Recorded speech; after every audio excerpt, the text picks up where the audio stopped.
Magandang buhay sa inyong lahat and welcome to our first video. First vlog pala. So ngayon, gagawa tayo ng bouquet which is order siya ng customer ko. And, wait lang, andun kasi yung nakalista sa mga. Ayun, eto. So basically, order siya ng customer ko. And she ordered Kalangi Tres, which is the bundle bouquet na available sa shop ko. Pero bukod sa Kalangi Tres, meron pa po akong mga ibang available bouquets pa, like Kalangi Uno and Kalangi Dos. If you wanna take a look at it, then you may visit my Concealing the Create official Facebook page or Instagram account. So, nandun ko lahat.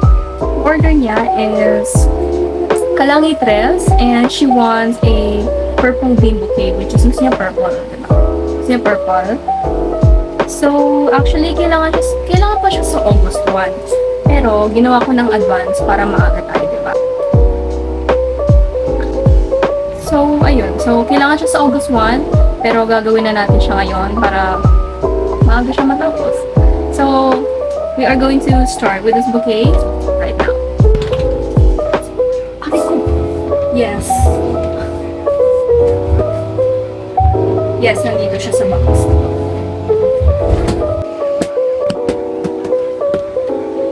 Actually, nandito lahat yung mga flowers na pinaggagawa ko. And kukunin natin yung mga flowers na ginawa natin for the bouquet. So, kukunin natin dito yung lavender.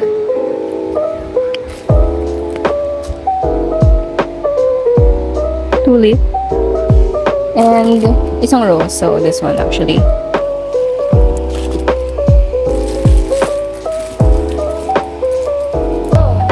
Sa atin lahat ng mga materials. So, we have here our flower bouquet, which is, hindi ko siya sa pagdana.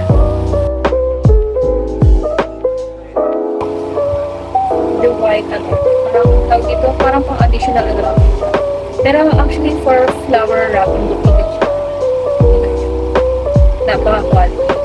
Diba? And meron tayo dito, yung parang ali. And for the flowers, parang pag ipagsama ko sa lunches na hindi sila magtuwanay. Kasi pang-alin. And of course, the important is we have here the flowers. So, ito yung part ng dun sa Kalangi Tres ko, which is the bundle 3.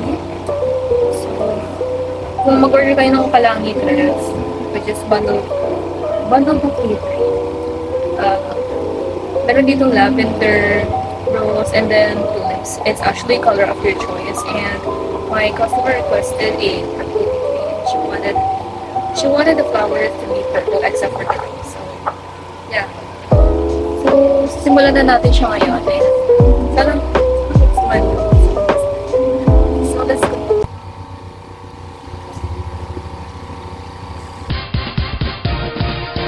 I'm corny, corny.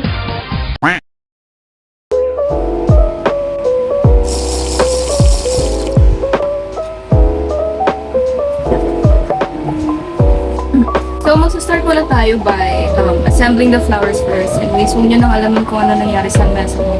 Kasi ito talaga yung ginagawa ko na lamesa kapag gagawa ko ng mga flowers or kahit ano. So, here are the flowers. Ito yung mga bulaklak natin.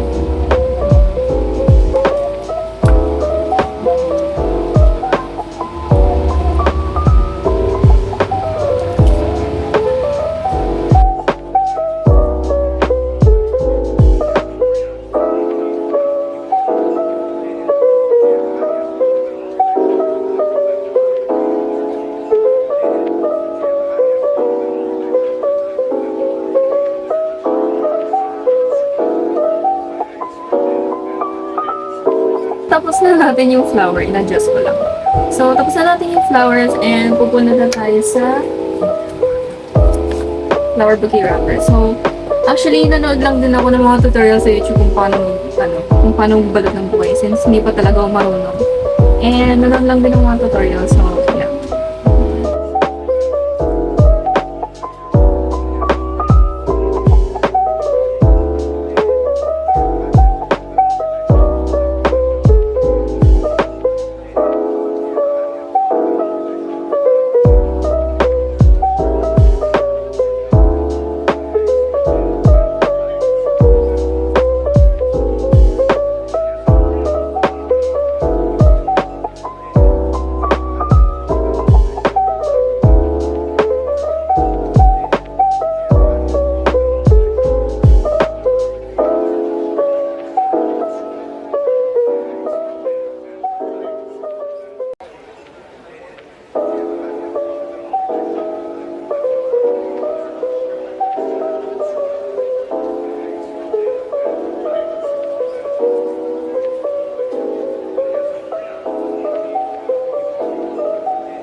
I just finished and to be honest, parang nagaganda na ako agad. Hindi ko alam kung bakit.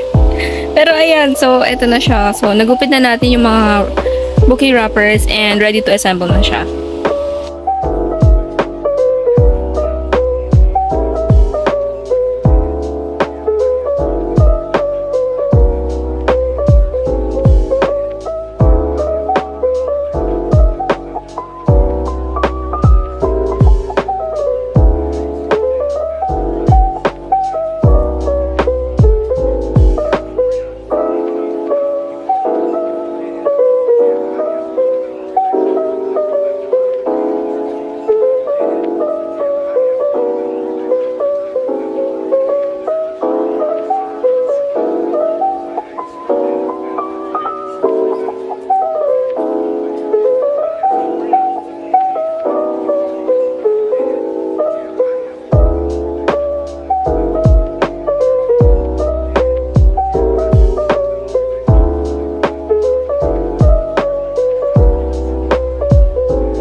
Ito na po yung finished product. So, ito na siya. It's so pretty to be honest. Maganda yung yung pagka-wrap ko. Very satisfied. Satisfied ako sa pagkabalot ko ng buhay na to. It's like, look. Look at that. So, i-photoshoot ko muna siya. Then, send ko sa customer ko. Sana magustuhan niya. And then, bibigay ko na siya sa August 1. So, alam ko very early to, pero okay na rin. Para advance tayo. Okay. Wait, teka lang, bakit parang gusto ko i-keep? But anyways, yeah. So, ayun lang yung ating video for today. So, sana magustuhan nyo. And thank you so much for watching. So, make sure to follow. Make sure to subscribe. And don't forget to share and like this video. So, I love this bouquet so much. So if you want to see more content like this from me, then subscribe to the official YouTube channel of Gatsili Secret and follow the official Facebook page and Instagram account of Gatsili Secret. Thank you so much and I'll see you all in the next video. Bye!